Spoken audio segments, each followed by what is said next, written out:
राज्य मागासवर्गीय आयोगाला मी पत्र दिलं होतं. मी त्यांना विनंती केली होती की आम्हाला भेटायला संधी द्या आणि त्याप्रमाणे त्यांनी आज त्यांची पुण्यात मीटिंग असल्यामुळं त्यांनी मला निमंत्रित केलं आणि म्हणून अशा मीटिंगला मी इथं आलो होतो. एकंदरीत महाराष्ट्रात जी सामाजिक परिस्थिती निर्माण झालेली आहे,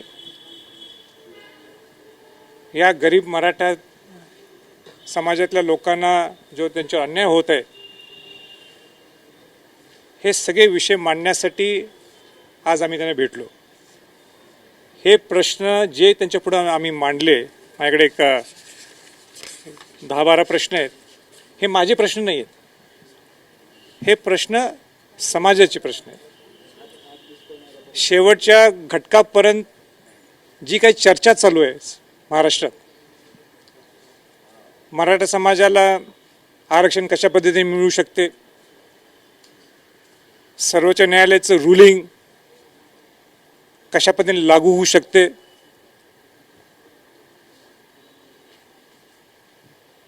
अनेक आंदोलनाच्या माध्यमातून लोक आरक्षण मिळावं म्हणून प्रयत्न करीत असतात. हे सगळे विषय त्यांच्यापुढं मांडले. त्यांनी सविस्तर पद्धतीने ऐकलं. त्यांनी आमच्यावर चर्चा सोय केली बऱ्यापैकी. पण शेवटी मागासवर्गीय आयोग एक स्वतंत्र डिपार्टमेंट आहे, स्वतंत्र आयोग आहे. त्यांच्यामुळे त्यांच्यावर कोणाचं बंधन नाही आहे. जसं आज ते आम्हाला भेटले, उद्या अनेक लोकांना भेटू शकतात. त्यांनी सगळ्या आमच्या बाजू समजून घेतल्या. कुठल्या प्रश्नाची त्यांनी काही उत्तरं दिली नाहीत, पण ह्या प्रश्नाचं निश्चितपणाने विचार केला जाईल, जेणेकरून महाराष्ट्रात ज्यांना न्यायाची बाजू, ज्यांच्यावर अन्याय होत आहे आणि सामाजिक समतोल हा महाराष्ट्रात राहावा, या दृष्टिकोनातून त्यांनी सकारात्मक दृष्टिकोनातून हे सगळे विषय सगळे ऐकले.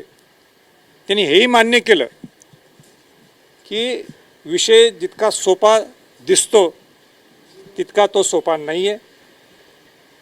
आम्हाला सुद्धा शास्त्रोक्त पद्धतीने अभ्यास करावा लागेल आणि म्हणून त्यांनी आजपासून खऱ्या अर्थाने ही मुवमेंट सुरू करणार असं आम्हाला सांगितलेलं आहे. वाईट इतकंच मला वाटलं की राज्य मागासवर्गीय आयोगाच्या ऑफिसला मी जाऊन भेट दिली. मी अपेक्षित होतो माझी मीटिंग तिथेच व्हावी, पण ते ऑफिस 1000 स्क्वेअर फीट सुद्धा नसेल. आणि म्हणून त्यांनी मला इथं सर्किट हाऊसला त्यांनी निमंत्रित केलं की आपण इथं या. म्हणजे राज्य मागासवर्गीय आयोगाचं ऑफिस पुण्याच्या सारख्या ठिकाणी 1000 स्क्वेअर फीटच्या वर नाही, तर मग हा इम्पेरिकल डाटा किंबहुना जे काय सर्वेक्षण करायचं असेल, जे काय ई-लायब्ररीच्या माध्यमातून असेल किंवा आर्काईव्हच्या माध्यमातून जे त्यांना स्टोअर करायचं असेल, म्हणजे हे स्टोअर करू शकत नाहीत. पण माझी सरकारला विनंती आहे की पहिल्यांदा तुम्हाला मागासवर्गीय आयोग हे स्वतंत्र असलं तरी तुम्ही पैसे दिल्याशिवाय हे मागासवर्गीय आयोग स्ट्रॉंग होऊ शकणार नाही. मी बोलायला लागलो ना, देतो मी वेळ देतो. हां, आणि म्हणून मागासवर्गीय आयोग हे स्ट्रॉंग करणं गरजेचं आहे. पण सरकारला उद्या आरक्षण, सरकारला म्हणण्यापेक्षा मागासवर्गीय आयोगाला सुद्धा काय रिकमेंड करायचं असेल सरकारला, यांना आरक्षण द्या, यांना आरक्षण देऊ नका. या आयोगाकडेच इन्फ्रास्ट्रक्चर नसला तर ते काम कसे करणार? आयोगाने मुवमेंट आज स्टार्ट केली म्हणजे लगेच काही गोष्टी होतात असं नाही आहे. आणि ते करून घ्यायचं असेल तर सरकारने ताबडतोब त्यांना इन्फ्रास्ट्रक्चर, किंवा तो ऑफिसचा असेल, ऑफिसची जागेचा विषय असेल, फंडचा विषय असेल, किंबहुना जे काही लागतील त्याने युद्ध पातळीवर सरकारने त्यांना मदत करायला पाहिजे. त्याशिवाय ह्या इम्पेरिकल डाटा असेल किंबहुना अनेक गोष्टी असतील त्याचा काही अर्थ होणार नाही. आणि त्यांनी हे सगळे माझे प्रश्न सगळे समजावून घेतले. दुर्दैव म्हणजे हेच प्रश्न मी तुमच्याकडे काय देऊ शकत नाही, देऊसुद्धा शकतो, ते काय एवढं काय लपवण्यासारखं काहीच नाही. म्हणजे अनेक प्रश्न आहेत. म्हणजे आता कुणबी व मराठा समाजाला, कुणबी आणि मराठा हा एकत्र सरसकट देता येते काही नाही, किंबहुना 83चं क्रमांक 83 आहे, जिथं पूर्वी कुणबी मराठा मराठा कुणबी मराठा होतं. मग 108मध्ये नावी नाभिक होतं. माळी समाजमध्ये फुलमाळी, वनमाळी, सावतामाळी, तेली समाजात तेलवण मराठे, तेळी मराठे, तराने तेली, लिंगायत तेली, हे सगळे छोटे छोटे असे उदाहरणं मी सगळे त्यांना दिले. ते आपण ह्याच्यात घेऊ शकतो का, ह्याच्यावर सुद्धा ते सगळं चर्चा केली. रोहिणी आयोगाच्याबद्दल चर्चा केली. आपण सर्वोच्च न्यायालयाने आपल्याला सामाजिक मागास सिद्ध केलेलं नाही आहे, म्हणजे आम्हाला फॉरवर्ड क्लास केलं आहे.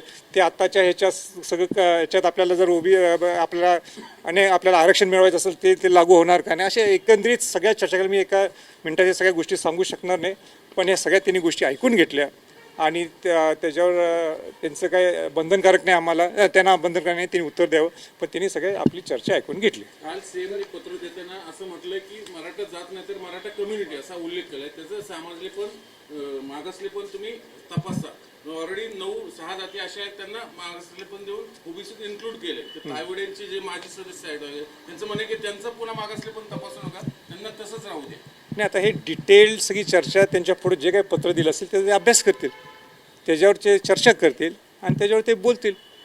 त्यांना फ्री हँड दिलेलं पूर्वीचं जे मागासवर्गीय आयोग होतं आणि आत्ताचं मागासवर्गीय आयोगमध्ये एक निश्चित फरक आहे की त्यांनी मला स्वतः बोलून दाखवलं की आम्हाला पूर्ण फ्री हँड दिलेलं आहे सगळा डाटा गोळा करण्याच्या दृष्टिकोनातून. आणि सरकारची जर त्यांना मदत लागली इन्फ्रास्ट्रक्चरच्या दृष्टिकोनातून तर आम्ही चांगल्या पद्धतीने हा सगळा डाटा सरकारच्या पुढे ठेवू शकतो. सुप्रीम कोर्टात जे आरक्षण टिकलं होतं गेल्या वेळेस, त्यानंतर आता मुख्यमंत्र्यांनी पत्र दिलं आणि त्यामध्ये जे काही त्रुटी होत्या MG गायकवाड अहवालामध्ये त्या दुरुस्त करण्यासाठी एक पत्र आयोगाला दिलंय त्यांनी. नाही, आम्ही सुद्धा ते सगळे मुद्दे नमूद केलेले आहेत.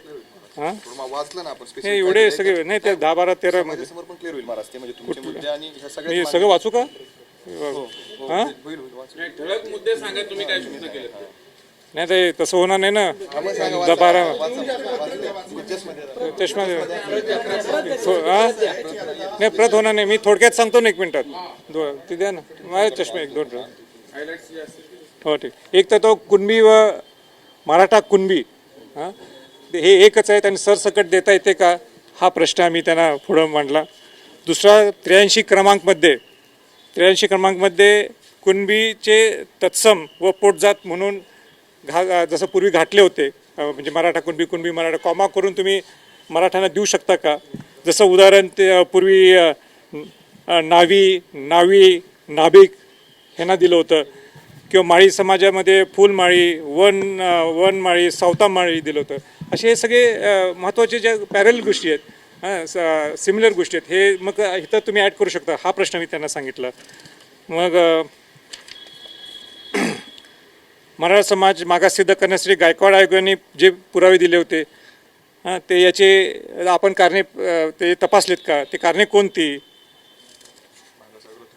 असं जे आपलं सुप्रीम कोर्टने आपलं आरक्षण उडवलं होतं, आपल्याला सामाजिक मागास सिद्ध नाही असं त्यांनी दाखवलं. त्याच्यात तुम्ही अभ्यास केला का, क्युरेटिव्ह पिटिशनसाठी तुमची तयारी आहे का, क्युरेटिव्ह पिटिशनसाठी तुम्ही पुढं कसं जाऊ शकता, त्याच्याबद्दल आम्ही ते सगळे प्रश्न मांडले त्यांच्या पुढं. मग ते पूर्वीचे सगळे भाषांतर झालं नव्हतं, अनेक त्रुटी आहेत.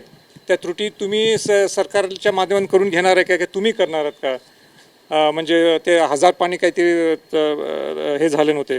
शेवटचा म्हणजे अनेक मुद्द्यापैकी अनेक मुद्दा त्यांना मांडले की मी स्वतः 105व्या घटना दुरुस्तीत मी बोललो होतो की अपवादात्मक परिस्थिती, एक्स्ट्रॉर्डिनरी सिच्युएशन, असामान्य परिस्थिती. इथं तर इंदिरा साहनी म्हणते की तुम्ही 50% वर तुम्हाला जाता येत नाही, मग राज्याला अधिकार दिलेत म्हणतात, मग त्या अधिकारला काही अर्थ राहत नाही ना. मग ते एक्स्ट्रॉर्डिनरी सिच्युएशन निर्माण करायची असेल तर इंदिरा साहनी हे झाली काय ती 96मध्ये काय 95मध्ये काही निकाल लागला, तो आज काय लागू होऊ शकतो का.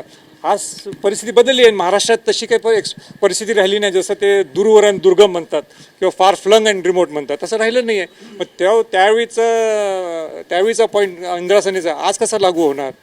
तर आणि तुम्हाला जर 50%च्या आतसुद्धा द्यायचं असेल, जसं मी मगाशी म्हटलं ते 83 क्रमांक हे घटलं, ते तुम्ही कसं देऊ शकता का. ह्याच्यावर सगळी एकंदरीत हे सगळे समाजाचे, हे माझे प्रश्न नाहीत, हे सगळे समाजाचे प्रश्न मी तिथं मांडायचा प्रयत्न केला आहे. किंबहुना आता क्युरेटिव्ह पिटिशन ज्यावेळी पुढे येणार तिथं म्हणजे 50 तिथं आपण ज्यावेळी मांडणी केली की आम्हाला प्रोपोर्शनेट टू पॉप्युलेशन हे 100%च्या दृष्टिकोनातून घ्यायला पाहिजे. पण सर्वोच्च न्यायालयाने काय केलं, हे 48% धरलं आणि ते उडलं. तर ह्याची मांडणी आता तुम्ही व्यवस्थित करणार आहे का? किंवा क्युरेटिव्ह जर टिकलं नाही तर पुढं काय तर तुम्हाला परत एकदा सामाजिक मागास सिद्ध करावा लागेल का? तर त्याच्यावर सुद्धा ती अशी सगळे असे प्रश्न मांडलेत. हे भोसले समितीचे काही त्रुटी असतील ते तुम्ही इन्क्लूड करू शकता. हे सगळे एकूण एक हे माझे प्रश्न आहेत. परत एक वेळोवेळी मी का सांगायला लागलेले, जे समाजाचे सगळे प्रश्न आहेत हे सगळे त्यांच्या पुढं मांडलेले आहेत आणि त्यांनी सगळ्यांनी चांगल्या पद्धतीने ऐकून घेतलं.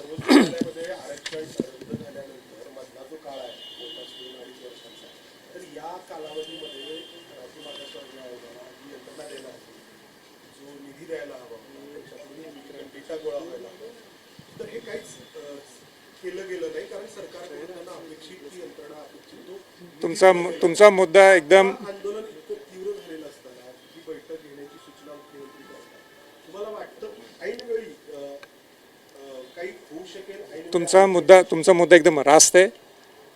त्यांचं म्हणणं सुद्धा तेच आहे की मुख्यमंत्र्यांना आम्हाला पत्र आले म्हणून आमची मुवमेंट सुरू करतोय. पण त्यांनी हेही स्पष्ट केलेलं आहे, हे सगळं जर करायचं असेल तर पूर्ण इन्फ्रास्ट्रक्चर दिल्याशिवाय, पूर्ण यंत्रणा दिल्याशिवाय, शासकीय यंत्रणा दिल्याशिवाय आम्हाला शास्त्रोक्त पद्धतीने हे करता येणार नाही. आणि आता तो कालावधी त्यांनी ठरवायचा आहे. त्यांनी ठरवायचं आम्ही किती मेहनत करू शकतो. 15 दिवसात करू शकतो, महिन्यात करू शकतो, 2 महिन्यात करू शकतो, 3 महिन्यात करू शकतो. ते मला सांगता येणार नाही. ते त्यांनी सरकारला सांगायला पाहिजे की आम्ही एवढ्या दिवसात करू शकतो. पण त्यांनी एक लाईन क्लिअर केली की आम्हाला पूर्णपणे इन्फ्रास्ट्रक्चर, मग तो पैशाचा असेल, फंडचा असेल, मग तो फंडचा सुद्धा असा पाहिजे की डायरेक्ट त्यांना पैसे खर्च करता यायला पाहिजे, असे द्यायला पाहिजे. नाही तर तुम्ही परत टेंडरिंग करा, हे करा, त्यात एक 20-25 दिवस जायचे. तसं जसं रायगडला मला त्रास होतो. तर तसं काय होऊ नये. तर फ्री हँड त्यांना द्यावं. जसं फ्री हँड त्यांना आता दिलेलं आहे, पूर्वीच्या आयोगापेक्षाही जास्त त्यांना फ्री हँड आहे. पण या सगळ्या गोष्टीचं फ्री हँड त्यांना द्यायला पाहिजे. इन्फ्रास्ट्रक्चर हा परत मी वेळोवेळी म्हणायला लागलो, इन्फ्रास्ट्रक्चर तुम्ही त्यांना दिल्याशिवाय काही ह्यातनं मार्ग लागत नाही. राजेश, एकूण प्रोसेस ही खूप वेळ खाऊ आहे असं साधारणपणे लक्षात येतं. म्हणजे आता आयोगाचं कामकाज, क्युरेटिव्ह पिटिशन, त्यानंतर राज्य सरकारनं घ्यायची भूमिका, सगळ्या गोष्टी आहेत. अशा सगळ्या परिस्थितीमध्ये जरांगे पाटलांनी पुन्हा जो अल्टिमेटम दिलाय 22 डिसेंबरचा, एका बाजूला 24 डिसेंबरचा, कसं कंप्लीट करणार? खरोखर नाही, आता जरांगे पाटील आणि ते सरकार ते त्यांच्याशी बोलत असतील, मनोज बोलत असेल त्यांच्याशी, निश्चितपणे काही ती चर्चा चालू असेल असं मला वाटते. पण मला जितकं माहीत आहे, जे मी मागासवर्गीय आयोगाला आता भेटल्यावर अध्यक्षांना भेटलो, त्यांच्या समितीच्या सगळ्या सदस्यांना भेटलो, त्यांचं एकच मागणी आहे, आम्हाला जर रिझल्ट ओरिएंटेड दृष्टिकोन काम करायचं असेल तर आम्हाला इन्फ्रास्ट्रक्चर द्या, त्याला वेळ लागेल. इन्फ्रास्ट्रक्चर द्या, एवढंच त्यांनी सांगितलेलं आहे. आता तो वेळ लागेल हे मी सांगू शकणार नाही ना. हां, हे नाही ते आता ते मग ते मनोज जरांगे पाटलांची मागणी आहे. मनोज जरांगे पाटील आणि सरकार काहीतरी चर्चा करत असणार आहे. सरकारच्या वतीने सुद्धा लोक त्यांच्याशी बोलत असतील. आणि आमचं एवढंच इच्छा आहे की ह्या गरीब मराठ्यांना न्याय मिळाला पाहिजे. चर्चेनंतर तुम्हाला असं वाटतंय का की 24 तारखेपर्यंत हा आयोग काहीतरी अशी माहिती देऊ शकेल सरकारला की जेणेकरून आता मार्ग काहीतरी काढावा लागेल ना. जरांगेच्या डेडलाईनचं काय? ते नेहमी अल्टिमेटम देतात, याच्यावर टीका कर, त्याच्यावर टीका कर. आता हे बघा, सगळं समाजात ते निर्माण होते. मनोज जरांगे पाटील आणि सरकार हे बोलायला लागलेलं आहे. संभाजी शाहू छत्रपतींची भूमिका ही राहील की मी शिवाजी महाराजांचा आणि शाहू महाराजांचा वंशज असल्यामुळं की सामाजिक समतोल हा राहायला पाहिजे. मराठा ओबीसी हे सुखाने नांदायला पाहिजेत. त्यांच्यात भांडणं होण्यात शेवटी संध्याकाळी हे एकत्र हेच सगळे बसणार, सगळे समाजाचे लोक एकत्र बसणार. त्यावेळी माझं तुझं करण्यापेक्षा सगळ्यांना न्याय तिथं मिळायला पाहिजे. आणि ह्या गरीब मराठ्यांच्यावर सुद्धा जो अन्याय झालेला आहे तीसुद्धा बाजू समजून घ्यायला पाहिजे. आणि त्याच्यासाठी मला आजही वाटते की मागासवर्गीय आयोगाची जबाबदारी फार महत्त्वाची आहे.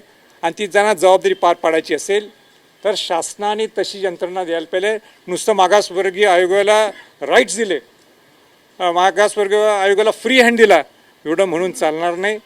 तर तुम्हाला ती कम्पॅरेटिव्ह स्टडी असेल, पूर्ण फॅक्च्युअल स्टडी असेल, हे जर करायचं असेल त्याला पूर्ण अधिकार द्यावेत असं माझं मत आहे. हे मान्य आहे, पण मुद्दा असा आहे, मराठ्यांचं सामाजिक मागासले पण सिद्ध कसं करणार? काही प्लॅन ऑफ ऍक्शन आहे का?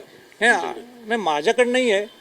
त्याच्यासाठी त्यांना आपण वेळ द्यावा लागेल. कारण 4 वेळा फेटाळले गेले ते. नाही, 4 वेळा फेटाळला असेल, 4 वेळा फेटाळला असेल तरी सर्वोच्च न्यायालयाने स्पष्ट सांगितलेलं आहे, जरी आम्ही तुम्हाला तुमचं बघा मी काय म्हणतोय, जरी तुम्हाला आम्ही सामाजिक मागास म्हणून तुम्ही सिद्ध करत नसाल, तुम्ही फॉरवर्ड क्लास असेल, तरीही तुम्ही मागासवर्गीय आयोगाकडे परत जाऊ शकता सामाजिक मागास सिद्ध होण्यासाठी. हे माझं रिडिंग नाही, माझं रुलिंग नाही, हे सुप्रीम कोर्टचं रुलिंग आहे. म्हणून सुप्रीम कोर्टच्या रुलिंगप्रमाणे तुम्ही परत एकदा त्यांच्याकडे जाऊ शकता आणि तुम्ही सामाजिक मागास सिद्ध होण्यासाठी हा डोर विंडो ओपन आहे. मी सगळ्यांशी बोलतो. सर, भुजबळांच्या विरोधामध्ये आज दिवसभर आपली संघटना आंदोलन करतात. नाशिकमध्येही मगाशी आंदोलन झालं. आपण एकीकडे समतोल राखण्याचा प्रयत्न करताना आपली संघटना आंदोलन करते. मला एक सांगा, मी स्वतः 2.5 वर्षाच्या अगोदर ज्यावेळी भुजबळांना भेटलो, त्यांच्या घरी गेलो, त्यांना एवढा मोठेपण मी दिला. त्यांचं अभ्यासू व्यक्तिमत्व पाहून मी त्यांना म्हटलं, हे शाहू महाराजांचे विचाराचे वारसदार आहेत. पण काल त्यांचं जर तुम्ही भाषा पाहिली असेल, एक सरकारमधलं तुम्ही एक मंत्री आहात, अनुभवी आहात, आणि तुम्ही जी खालच्या थरातली भाषा जी वापरली, समाजात तेढ निर्माण करण्याची भाषा वापरली. म्हणून मी म्हटलं की मला पश्चाताप झालंय की हे मी त्यांना कसं म्हटलं की तुम्ही शाहू महाराजांचे विचाराचे वारसदार आहात. मी चुकल्यासारखं मला आज वाटायला लागलेलं आहे. म्हणजे इकडं म्हणायचं की इकडं भासवायचं की तुम्ही शाहू फुले आंबेडकरांच्या विचाराचे वारसदार आहात. हा विचार आहे. 2 जातीत तेढ निर्माण करायचा हा विचार घेऊन तुम्ही चालले. समता परिषद म्हणतात, समताचा अर्थ काय? ही काही सगळ्या जातीतल्या लोकांना एकत्र ठेवूनच ही समता आहे, सगळ्या समाजाला न्याय देणं. आणि म्हणून जरांगेंना देणार का? काय? हाच सल्ला तुम्ही भुजबळांना देता, तसंच जरांगेंना मला कुठेही दोन्ही मला बरोबर आहे ना, मला कुठंही दिसलं नाही की जरांगे असं कुठं बोललेले आहेत. जरांगे उलट नेहमी बोलताना की दिसते की शांतपणाने आंदोलन करायचं, ओबीसी आणि मराठा हा एकत्रच आहे, असंच त्यांनी नेहमी संभाषण केलेलं आहे. माझ्यापर्यंत हेच आहे आणि तुमच्यापर्यंत सुद्धा तेच आहे. काय म्हटलं? आणि घरं जे जाळलेले आहेत, माझं परत स्पष्ट मत आहे की घरं जाळणं ह्याला मी केव्हा सपोर्ट करत नाही, मी केव्हाही सपोर्ट करत नाही. पण ज्यांनी कोणी केलेले आहेत, ज्यांनी कोणी जाळलेले आहेत, तुमच्याकडे प्रूफ आहेत, त्यांच्याकडे कारवाई व्हायला पाहिजे. म्हणजे एका समाजाने दुसऱ्या समाजाचे जाळलेत, मी असं म्हणणार सुद्धा नाही. कारण का ज्या पद्धतीने 58 मोर्चे निघाले मराठा समाजाचे, ते इतके शांतताप्रिय निघाले, तर मराठा समाजातला माणूस दुसऱ्याचं घर जाळल हे मला पटत नाही. ह्याच्या मागं काहीतरी षडयंत्र आहे आणि त्याच्यात सरकारने तुमच्याकडं खातं आहे, गृह खातं आहे, तुमच्याकडं यंत्रणा आहे, तुम्ही लावा. जर काय त्याच्या कोण दोषी असेल त्याच्यात कारवाई होणं गरजेचं. घडवण्याचा प्रयत्न करतात, त्यामुळे मुख्यमंत्री उपमुख्यमंत्र्यांनी त्यांना समज द्यावा अशी मागणी जरांगेंनी केलेली आहे. काय म्हणले? भुजबळ दंगली घडवण्याचा प्रयत्न करतायत असं बोलून, त्यामुळे मुख्यमंत्री आणि उपमुख्यमंत्र्यांनी त्यांना समज द्यावा अशी मागणी केली जरांगे पाटील. नाही, कालचं जर भाषण तुम्ही पाहिलं ना, त्यांनी सगळ्या लिमिट सोडलेले आहेत. म्हणजे एका दुसऱ्याने कोणी जर बोललं असतं तर मी मान्य केलं असतं. पण त्यांच्यासारखं अभ्यासू व्यक्तिमत्व, शाहू फुले आंबेडकरच्या विचारांनी चालणारं व्यक्तिमत्व, इतक्या खालच्या लेवलला जायचं तिने, जाती तेढ निर्माण करायचा. माझ्या पुढे येऊन देत ना, मी विचारतो त्याला.